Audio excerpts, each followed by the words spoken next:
नमस्कार दोस्तों, मैं हूं पलाश कुमार। स्वागत है हमारे चैनल प्लास ट्यूब पर। दोस्तों, आज की स्टूडियो हम बात करने वाले हैं टेक्नीशियन 2024 की जो भर्ती आई है इसके बारे में। और बड़ी खुशखबरी इसलिए है क्योंकि इस बार लेवल 2 के साथ साथ लेवल 5 की भी भर्ती आई है, जिसको हम टेक्नीशियन ग्रेड 1 सिग्नल में देखेंगे।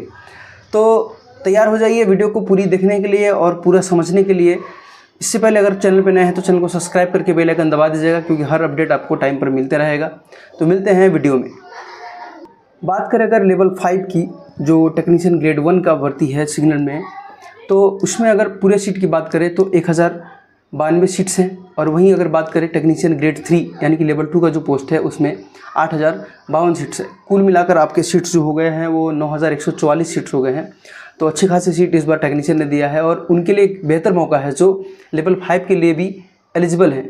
तो अच्छा चांस है आपको, क्योंकि 2 से 3 साल के अंदर आप जूनियर इंजीनियर बनने के चांसेस रहते हैं। तो अच्छे से तैयारी करिए और अभी पूरी जानकारी को आप देखिए। इस पर फॉर्म भरने की बात करें तो ये 9 मार्च से आप फॉर्म भरना, आवेदन करना स्टार्ट कर सकते हैं। 9 मार्च से लेकर के 9 अप्रैल तक के बीच में, ठीक है। 8 अप्रैल को रात को 12 बजे ये विंडो क्लोज कर दिया जाएगा। और दूसरी एक बड़ी खुशखबरी है, जिनका एज एक्सपायर हो गया था, तो कोविड-19 के महामारी को मद्देनजर रखते हुए 3 साल का एज रिलैक्सेशन भी दिया गया है। तो उनके लिए एक बड़ी खुशखबरी है, उनके लिए एक बड़ा मौका है इस बार सिलेक्शन लेने का। और अगर बात करें हम आगे एज लिमिट की, तो 1 जुलाई 2024 को लिमिट मानकर जो लेवल 5 है उसके लिए जो आपका एज लिमिट है वो 18 से 36 ईयर्स होनी चाहिए। और लेवल जो 2 है टेक्नीशियन ग्रेड 3, उसमें 18 से 33 साल की होनी चाहिए। कुछ महत्वपूर्ण बातें जिनमें आपको ध्यान रखना चाहिए फॉर्म भरते समय। तो पहली बात, अगर आप योग्यता के अनुसार अपने एकेडमिक ईयर के अंतिम ईयर में हैं, अंतिम साल में हैं, तो और आपका अभी रिजल्ट नहीं आया है, तो आप इसको भरने के लिए योग्य नहीं हैं आपको। अब हम बात करेंगे भर्ती प्रक्रिया के बारे में। तो आपको पता है टेक्नीशियन में पहले सीबीटी होता है, फिर आपको मेडिकल और डीबी के लिए 1/1 रेशियो में बुलाया जाएगा, और फिर डीबी मेडिकल के बाद आपको फाइनल मेरिट बनाकर दिया जाएगा। तो फाइनल मेरिट जो होता है मैक्सिमम जो है आपको जब मेडिकल के लिए सिलेक्शन हो जाता है, अगर आप मेडिकली फिट हैं और डीबी आपका सब कुछ ठीक है, तो आपका सिलेक्शन निश्चित हो जाता है। अब अगर बात करें हम लेवल 5 और लेवल 3, लेवल 2, तो इन दोनों के लिए जो एग्ज़ाम सीबीटी का लेवल होगा वो अलग अलग होगा। लेवल 5 का स्तर अलग होगा और लेवल 2 का स्तर भी अलग होगा। सीबीटी 1 जब आयोजित होगी तो कई सारे शिफ्ट में होगी।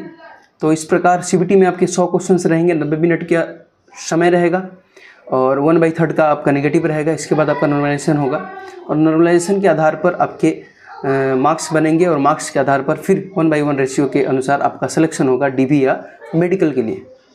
अब हम अगर बात करें सिलेबस की, कि आप जब लेवल 5 का एग्ज़ाम देंगे टेक्नीशियन ग्रेड 1 के लिए, तो आपके सिलेबस में क्या क्या मेंशन है, तो देख सकते हैं। सामान्य जागरूकता की बात करें अगर, तो वर्तमान मामलों का ज्ञान, भारत का भूगोल, संस्कृति और भारत के इतिहास, स्वतंत्रता संघर्ष, भारतीय राजनीति, संविधान, भारतीय अर्थव्यवस्था, विश्व पर्यावरणीय मुद्दे, खेल, सामायिक सामाजिक घटनाएँ, वैज्ञानिक घटनाएँ, तकनीकी विकास आदि।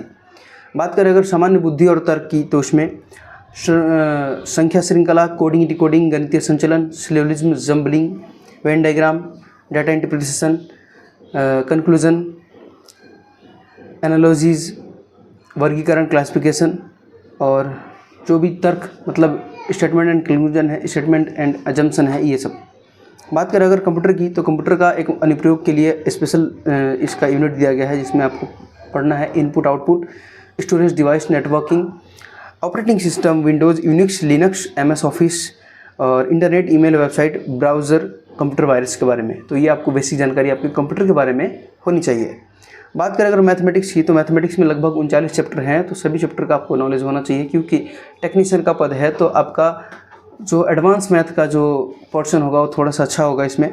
इसकी बात करें लेकिन, तो बोडमास समीकरण, द्विघात समीकरण, उसके बाद जो आपके ट्रिगोनोमेट्री हैं, कोऑर्डिनेट ज्योमेट्री हैं, पाइथागोरस प्रमेय, सतह मेंसुरेशन, ज्योमेट्री, ट्रिगोनोमेट्री, अलजेब्रा, उसके साथ साथ आपको इधर के जो भी हैं संघ, यूनिवर्सल वेन आरेख, सेट चौराहे, सेट का अंतर, तो थोड़े से इंटर लेवल के कुछ मैथ्स का पोर्शन इसमें आता है, तो इस पर आपको ध्यान देने की ज़रूरत है। इसके साथ साथ डाटा का जो है मानक चलन, जो आपने 10th में पढ़ा होगा, माध्य, माध्यिका, बहुलक, मानक विचलन, ये सब भी आपको ध्यान देना है। अब बात करें इंजीनियरिंग बुनियादी विज्ञान की, तो इसके लिए आपका सिलेबस क्या है, इकाई, माप, द्रव्यमान, वजन, कार्य शक्ति, ऊर्जा, कंडक्टर, चुंबकत्व, इलेक्ट्रिक चार्ज, फील्ड, तीव्रता, विद्युत चुंबकता, एम्पियर का नियम, सर्किट और विशेष प्रतिरोध, समानांतर संबंध, विद्युत चुंबकीय प्रेरण, फैराडे का नियम, विद्युत चुंबकीय प्रवाह, चुंबकीय क्षेत्र, इलेक्ट्रॉनिक और माप बुनियादी, electronic, digital electronics device, micro controller, micro processor, electronic माप सिद्धांत, रेंज एक्सटेंशन विधियाँ, cathode ray, LCD, LED, pen और ट्रांसड्यूसर। तो ये सब के बारे में आपको जानकारी होनी चाहिए। अब अगर ग्रेड 1 का अलग अलग विषयवार देखें तो सामान्य जागरूकता से 10 प्रश्न रहेंगे, सामान्य बुद्धि और तर्क से 15 प्रश्न रहेंगे, कंप्यूटर के 20 क्वेश्चन रहेंगे, मैथमेटिक्स के 20 क्वेश्चन रहेंगे और बुनियादी विज्ञान, बेसिक साइंस एंड इंजीनियरिंग के आपके 35 क्वेश्चन रहेंगे। इस प्रकार टोटल जो है 100 क्वेश्चंस बनते हैं। 100 क्वेश्चन के 100 मार्क्स रहेंगे, पर क्वेश्चन 1 मार्क और नेगेटिव मार्किंग 1/3। ठीक है। समय का तो आपको बता दिया हूँ मैं, 90 मिनट होता है और पीडब्ल्यूडी कैंडिडेट के लिए 120 मिनट होता है। अब वही बात करें अगर टेक्नीशियन ग्रेड 3 के बारे में, जो लेवल 2 के हैं, उसमें जो एग्ज़ाम्स का पैटर्न है उसमें भी मैथमेटिक्स जो है आपका पूरा अर्थमेटिक्स आएंगे, साथ साथ एडवांस के पोर्शन आएंगे जिसमें एलसीएम, एचसीएफ, रेशियो, प्रोपोर्शन, समय कार्य, समय दूरी, रेल, लाभ हानि, ब्याज, बीजगणित, ट्रिगोनोमेट्री, उसके बाद मेंसुरेशन, कोऑर्डिनेट ज्योमेट्री सब कुछ आएंगे। इसके साथ साथ 2-3 टॉपिक्स और ऐड करना है इसके अंदर, clock, calendar, pipe and system, statics, probability. अब अगर बात करें हम रीजनिंग की तो रीजनिंग में भी सेम सिलेबस है, कुछ अंतर नहीं है, क्वेश्चन के टफनेस में अंतर हो सकता है। बात करें अगर बुनियादी विज्ञान की तो इसमें थोड़े कम हैं, जैसे आपको इंजीनियरिंग ड्राइंग के बारे में आना चाहिए, रेखाएं, ज्यामितियाँ, आंकड़े, इकाई, माप, द्रव्यमान, वजन, कार्यशक्ति, बेसिक जो साइंस है आपका 10th लेवल का वो होना चाहिए। इसके साथ साथ बुनियादी बिजली, मशीनें, व्यावसायिक सुरक्षा, स्वास्थ्य, पर्यावरण शिक्षा और आईटी शिक्षा के बारे में आपको जानकारी होनी चाहिए। इसके साथ साथ अगर सामान्य जागरूकता की बात करें तो समसामयिक मामले, विज्ञान, प्रौद्योगिकी, खेल, संस्कृति, व्यक्तित्व, अर्थशास्त्र, राजनीति और महत्व के विशेष, तो इन सबको करंट अफेयर्स के भाव से आपको पढ़ना है। बात करें अगर मैथमेटिक्स की तो 25 क्वेश्चन रहेंगे, रीजनिंग 25 क्वेश्चन रहेंगे, जनरल साइंस 40 क्वेश्चन रहेंगे और जीके, जीएस, करंट सब मिलाकर 10 क्वेश्चन रहेंगे। इस बार ऐसा पैटर्न के अनुसार 100 क्वेश्चंस 100 मार्क्स के रहेंगे, 1/3 जो है आपके नेगेटिव मार्क्स रहेंगे। 90 मिनट जनरल कैंडिडेट के लिए, पीडब्ल्यूडी कैंडिडेट के लिए 120 मिनट रहेंगे। अब अगर हम बात करेंगे पोस्ट वाइज आपकी क्या योग्यताएं होनी चाहिए, क्या एकेडमिक सर्टिफिकेट्स होना चाहिए, तो उसके बारे में सबसे पहले बात करें हम तकनीशियन ग्रेड 1 सिग्नल में जो लेवल 5 का पोस्ट है, तो इसका चिकित्सा मानक अगर देखें तो हम B1 होता है। किसी और वीडियो में हम पूरे मेडिकल स्टैंडर्ड के बारे में आपको डिटेल बताएंगे। और अगर हम बात करें इसमें न्यूनतम शैक्षणिक योग्यता, तो आपको किसी भी मान्यता प्राप्त विश्वविद्यालय से भौतिकी, इलेक्ट्रॉनिक्स, कंप्यूटर विज्ञान, सूचना प्रौद्योगिकी, इंफॉर्मेशन में बीएससी या भौतिकी, इलेक्ट्रॉनिक्स, कंप्यूटर विज्ञान, सूचना प्रौद्योगिकी, इंफॉर्मेशन बुनियादी उपधारा संयोजन में बीएससी का डिग्री या फिर 3 साल का डिप्लोमा इंजीनियरिंग का होना चाहिए, कोई भी मान्यता प्राप्त से। ठीक है। अगर बात करें हम लोग ब्लैक स्मिथ की, तो फोर्जर और heater treatment, foundry man, painter maker, moulder trades में आईटीआई होना चाहिए। इसके साथ साथ आपका मैट्रिक होना चाहिए और ये एनसीवीटी होनी चाहिए, एससीवीटी भी मान्यता प्राप्त होनी चाहिए। टेक्नीशियन ग्रेड 3 के ब्रीज में अगर देखें तो ये भी B1 मेडिकल कैटेगरी में है और मैट्रिक के साथ साथ फिटर या वेल्डर से आपके मान्यता प्राप्त एनसीवीटी, एससीवीटी संस्थान से आईटीआई होना चाहिए, या फिर बताए गए ट्रेड्स में पूर्ण रूप से प्राप्त अप्रेंटिसशिप होना चाहिए। अगर हम बात करें टेक्नीशियन ग्रेड करेज वैगन की, तो ये भी B1 है और इसके साथ साथ फिटर, कारपेंटर, वेल्डर, प्लम्बर और पाइप फिटर, इसके साथ साथ अप्रेंटिसशिप की डिग्री होनी चाहिए। अब अगर हम बात करें ग्रेड 3 क्रेन चालक की, तो क्रेन चालक में आपको मैकेनिक, मोटर वाहन, सामग्री हैंडलिंग, ऑपरेटर, केन ऑपरेटर और ऑपरेटर लोकोमोटिव रेल क्रेन के बारे में जानकारी होनी चाहिए और इस ट्रेड से आपका आईटीआई होना चाहिए या फिर इसके बताए गए ट्रेड्स में अप्रेंटिसशिप होना चाहिए।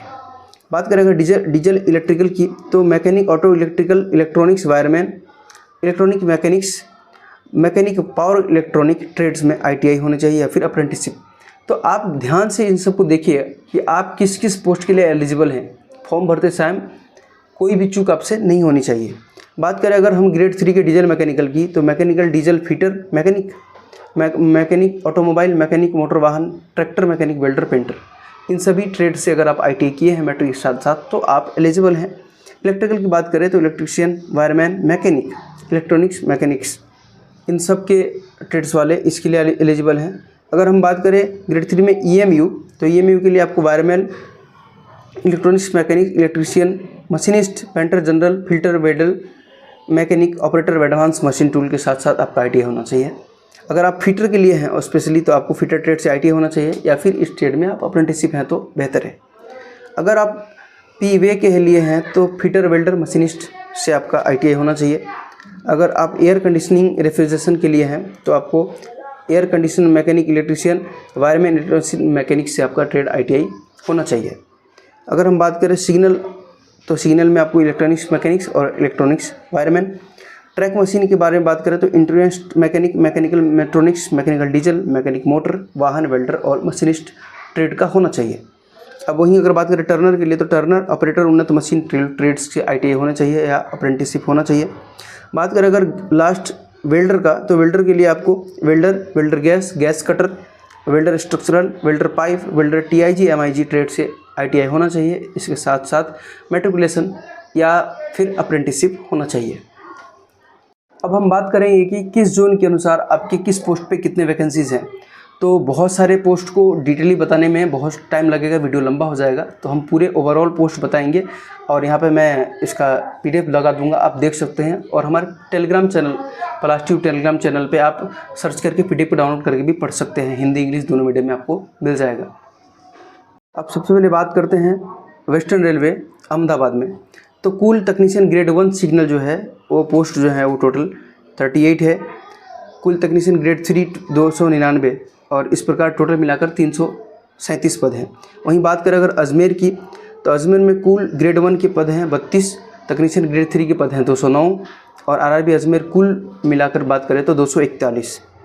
अगर बात करें बेंगलुरु जोन की, SWR की, तो इसमें ग्रेड 1 में 22, ग्रेड 3 में 46, टोटल मिलाकर 68 पोस्ट हैं।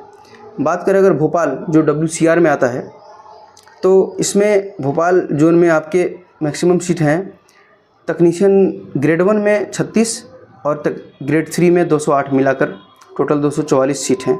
भुवनेश्वर की बात करें जो इको और में आता है, ईस्ट कोस्ट रेलवे में, तो इसमें टेक्नीशियन ग्रेड 1 के 5, टेक्नीशियन ग्रेड 3 के 51, टोटल मिलाकर 56 सीट्स हैं। अब बात करें अगर बिलासपुर के, SCCR और CR दोनों मिला के रहते हैं बिलासपुर में, तो अभी तक इसमें ज़्यादा है, टेक्नीशियन ग्रेड 1 में 45, ग्रेड 3 में 365, टोटल बिलासपुर में मिलाकर 410 सीट हैं।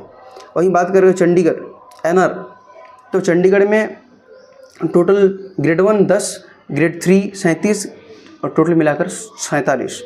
अगर बात करें हम लोग साउदर्न रेलवे चेन्नई में, तो ग्रेड 1 22, टेक्नीशियन ग्रेड 3 324, टोटल मिलाकर 348। बात करें वहीं गोरखपुर में, तो 26, ग्रेड 1 ग्रेड 3 के 57, टोटल मिलाकर 83 पोस्ट है।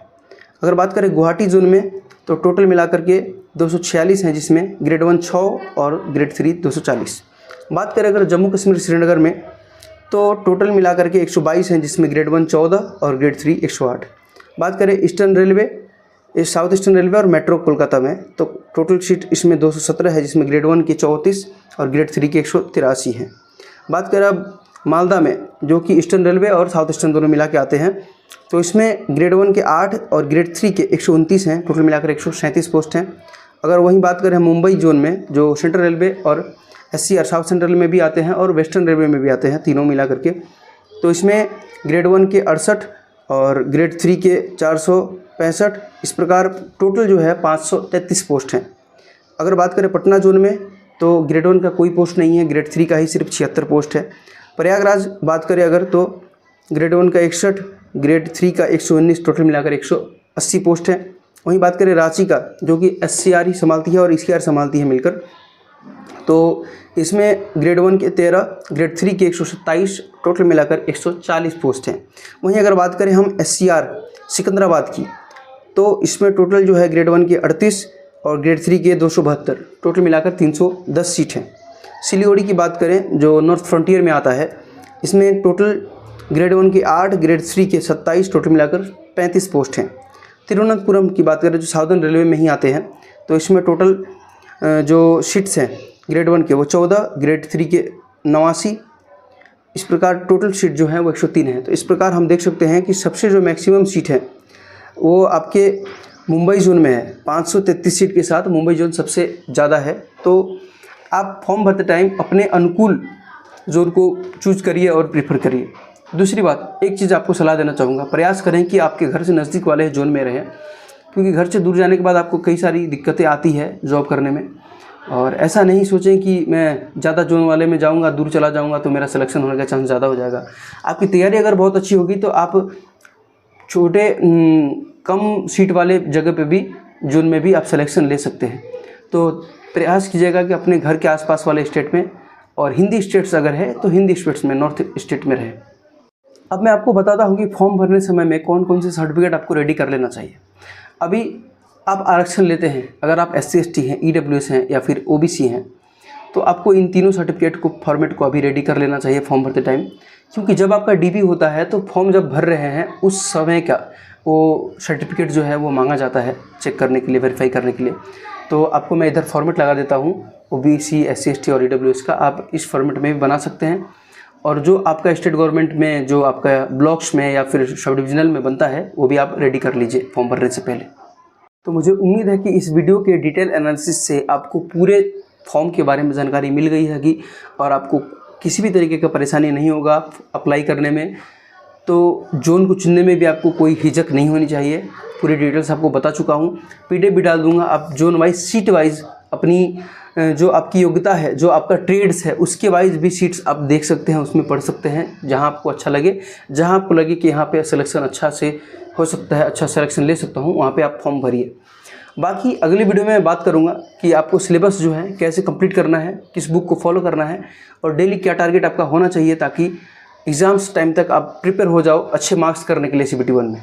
तो मिलते हैं अगली वीडियो में। चैनल को सब्सक्राइब कीजिएगा और शेयर करिएगा अपने सभी दोस्तों के साथ। जय हिंद।